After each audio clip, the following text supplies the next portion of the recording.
Justicia, política y vulnerabilidad. La política como problema o como solución. ¿Por qué la gestión política aumenta la desigualdad en lugar de disminuirla?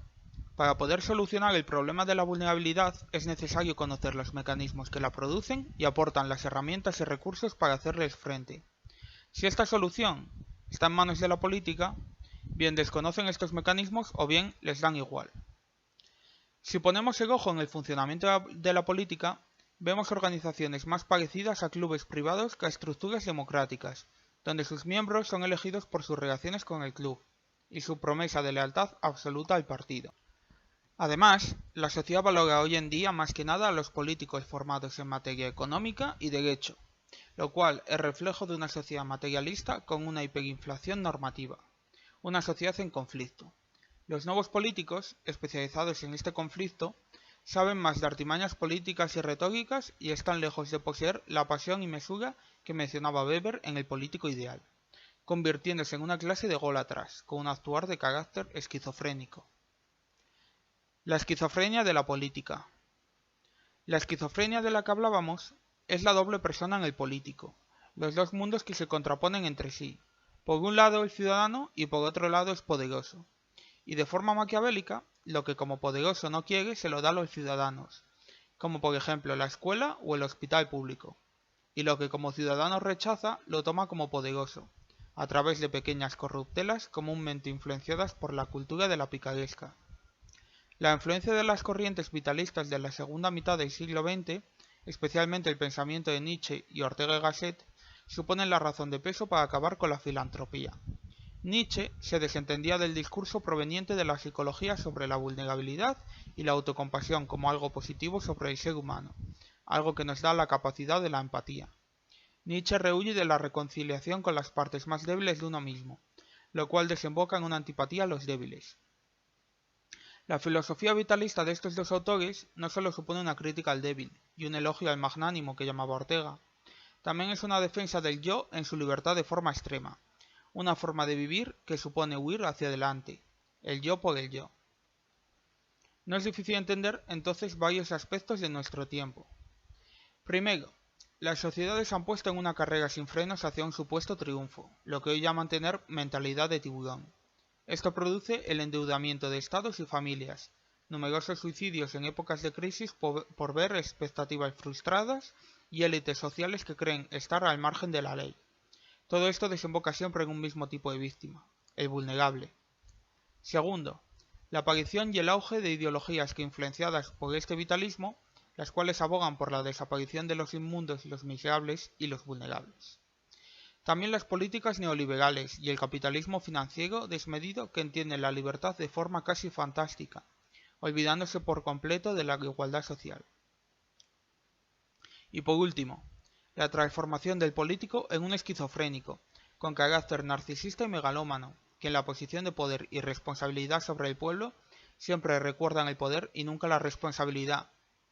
Ante la creciente tensión ante un pueblo cuya formación y capacidad de organización y comunicación lo han alejado del concepto de masa, e influenciados por el vitalismo extremo que les hace buscar en la política el capital que no tienen, nos preguntamos si esta desigualdad social no se debe a la forma de entender y practicar la política. ¿Cómo saber si estamos ante un político solidario? Entonces, ¿cómo luchamos contra esto? ¿Cómo sabemos que el que nos dirige es una persona honesta y solidaria, y no un lobo con piel de cordero? Buscamos políticos de los que no se pueda sospechar de su enriquecimiento debido a sus actividades públicas, que dediquen su carrera en pos de la solidaridad. Por ello, nos fijamos en tres aspectos. 1. Que hayan realizado actos de generosidad y o sacrificio. Hoy en día podemos saber esto gracias al gran número de medios de información. Un ejemplo sería José Mujica o Mustafa Berchan, los cuales cedieron la casa presidencial a personas en condiciones de miseria cuando fue necesario sin esperar nada a cambio. 2. A través de la transparencia económica, ya sea mediante la publicación del patrimonio o sueldo o renunciar voluntariamente a parte del segundo. 3. Llevar a cabo una gestión inclinada al gasto social, a contracorriente de las tendencias del neoliberalismo y sin hacer de este actuar un medio de autopromoción con el único objetivo de granjear votos. Sin embargo, encontrar a estos políticos es una ardua tarea en un clima de liberalismo e individualismo, Por tanto, lejos de la política burocrática y relegar todo el poder en estos políticos, debemos concebir la política como la acción colectiva de una ciudadanía consciente y solidaria. Entre el populismo y la cibercracia. Surgen con la era digital nuevos partidos que utilizan las herramientas que ofrece Internet como medio de actuación política. Sin embargo, los medios digitales no suponen medios más democráticos. Los sistemas de votación electrónica han sido criticados por sus graves problemas de transparencia, su vulnerabilidad al acceso externo y su escasa participación. Por otro lado, los medios digitales no se han demostrado más objetivos que los medios tradicionales, y las personas que más usan los foros y redes sociales para hablar de política, lejos de usar esta herramienta moderadamente, han canalizado sus miedos y frustraciones en las discusiones como si fuese un hobby o un vicio. Finalmente, algunos sociólogos hablan de la aparición de un centralismo cibercrático. La cibercracia es una instrumentalización del medio digital por parte tanto de la extrema derecha como de la izquierda digital como una forma de desregular y manipular la esfera pública. Justicia y compasión en la sociedad vulnerable. ¿De qué condiciones partimos? Es necesario reflexionar sobre las condiciones actuales existentes y la subjetividad que provocó que la fragilidad se convirtiese en una realidad. La mejor justicia para los desfavorecidos no es la justicia que ignora sus miedos y desventajas, ni la justicia que los esconde bajo un manto de honor. Schopenhauer observa que en muchas tradiciones filosóficas este trabajo implica hacerse con una cierta sensación de soledad. Todo el mundo puede llegar a ser el mismo plenamente solo cuando está solo. Es este sentimiento de desconfianza básica hacia el grupo lo que ha provocado la actitud liberal ante la vida, que a su vez puede conducir en actitudes políticas liberales que proponen una mínima intervención del Estado en el camino del pueblo, el cual es un obstáculo en este mundo. La tarea principal de lo anterior requiere nuestro cuidado continuo, que se entiende como un desafío, una lucha, es decir, forjar nuestro propio destino. Siempre debemos tener presente que, por grandes o pequeñas que sean, nuestras decisiones son fundamentales para lograr el difícil equilibrio de la vida humana. No es más que respetar la libertad de los demás y compartir una parte de la vida con ellos. Por un lado, debemos dar marcha atrás y tener unos momentos de soledad para conocernos, es decir, para cuidarnos, lo que requiere desconfianza en la sociedad en la que vivimos. Pero, por otro lado, debemos integrarnos en la comunidad y disfrutar de la libertad, que es una creación colectiva. De cuidarte a ti mismo a cuidar a los demás y al mundo. En la prueba de la existencia de la justicia, que significa cuidado y preocupación, el amor por las personas debe comenzar por el amor a uno mismo. Si la soledad se considera algo positivo, las empresas, los colectivos y las organizaciones sociales se consideran algo negativo. Si una persona se coloca en la posición de un grupo desfavorecido, tiene más posibilidades de avanzar hacia su propia consideración y cuidado. Es decir, ¿cuánta justicia se puede imponer? ¿Cómo se puede lograr la justicia? Y al mismo tiempo, ¿cómo se debe inculcar la justicia en la educación? En gran medida, los supuestos elitistas sobre la felicidad, basados en el pesimismo o el realismo, siguen siendo válidos en la actualidad. Solo unas pocas personas pueden desarrollar una vida interior rica, liberándolas de la creación de necesidades. Solo unas pocas personas pueden utilizar activamente el ocio para promover el crecimiento personal, lo que reduce la vulnerabilidad de las personas. La simpatía surge en este tipo de argumentos, no porque tenga tiempo para cuidar a los demás después de cuidarme a mí mismo, ni porque cuidar a los demás sea parte de mi propia preocupación, sino como una actitud vital. Entorno poco compasivo. En este entorno cultural, la idea de justicia discurre lejos de los cauces de la compasión. Y ello no solo porque ambos conceptos, el de la razón y el del sentimiento, pertenezcan a ámbitos diferentes. Se han producido contradicciones dentro del concepto de justicia. El concepto de justicia ya tiene en su composición el componente emocional previo, y será más o menos filtrado a través de la reflexión en el futuro. En cierto modo, la expresión justicia compasiva es una contradicción en términos psicológicos. Si asociamos la sensibilidad a las injusticias, a los sentimientos de odio y venganza. Para deshacer esa reacción tendría que percibirse la injusticia como menor, o bien trabajar el autocontrol, lo que exige una mediación psicológica. En general, a pesar de su complejidad, el sistema social no puede dedicar la energía suficiente para combatir la vulnerabilidad, más allá de sus hot points, ni de realizar una evaluación previa en relación a criterios precisos y centrada en esas zonas. Fuera de su entorno inmediato, esto les lleva a tener comportamientos discriminatorios, precisamente por discriminar menos las circunstancias, en el sentido de analizarlas al detalle. En sus dominios familiares, laborales o vecinales, la misma energía cultural les predispone negativamente contra cualquier vulneración de las micronormas que han sido establecidas a esos niveles, sin tener igualmente la paciencia, el tiempo o la cultura necesaria para discutir cada caso. En ambos territorios la compasión brilla por su ausencia. Llevar a cabo educación para la transformación cultural. Contemplada la felicidad como sentimiento de autonomía y autoconfianza, la poesía, la filosofía o el arte deben dejar de ser el privilegio de una minoría y servir a las personas para conocerse a sí mismas a través de un uso adecuado de ocio.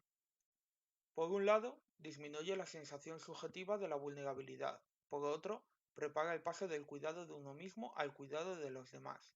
No podemos olvidar que el objetivo no es la paz, que puede ser manipulada desde la dominación de unos sobre otros, sino la paz desde la autonomía y la igualdad.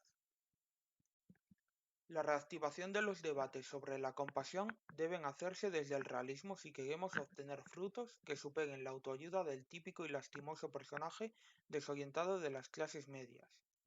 El componente contradictorio en el que aquí se ha insistido no puede por lo tanto obviarse. La palabra compasión remite tanto a la bondad amorosa como a la lucha. Pero no podemos olvidar que la raíz religiosa más próxima a nuestro entorno cultural sitúa la compasión en la pasión de Jesucristo. Citando a Unamuno, culto a un Dios hombre que nace, padece, agoniza, muere y resucita de entre los muertos para transmitir su agonía a sus creyentes. La pasión de Cristo fue el centro del culto cristiano. En otras palabras, si la felicidad pasa por la búsqueda directa y personal de la felicidad desde premisas orientales como la budista o la taoísta, entonces la probabilidad de conseguirla es más baja que nunca, debido a que debe pasar, dada la radical oposición del contexto social, por un cambio tal que desquicia a la persona literalmente, provocando graves alteraciones de sus relaciones y posibilitando su exclusión social y su estigmatización. Solo una educación que obre de forma lenta pero constante puede lograr, de forma indirecta pero duradera, una transformación cultural que haga justicia a los vulnerables. A modo de conclusión, la sociedad vulnerable. La desigualdad social es tan vieja como el mundo. Es legítimo hablar de sociedad vulnerable porque cada vez hay más gente vulnerable, aunque no lo exprese. En el informe FOESE de 2020 se concluye que, empeorado por el COVID, solo un 28% de las personas españolas se encuentra libre de los 35 problemas sociales analizados, lo que supone 5,6 puntos menos que en 2015. Cabe dudar si a los hambrientos, los pobres y los desplazados se les puede llamar vulnerables, toda vez que no corren el riesgo de ser heridos por la injusticia social, porque ya lo están. Podría decirse que una cosa es estar excluido y otra temer la exclusión.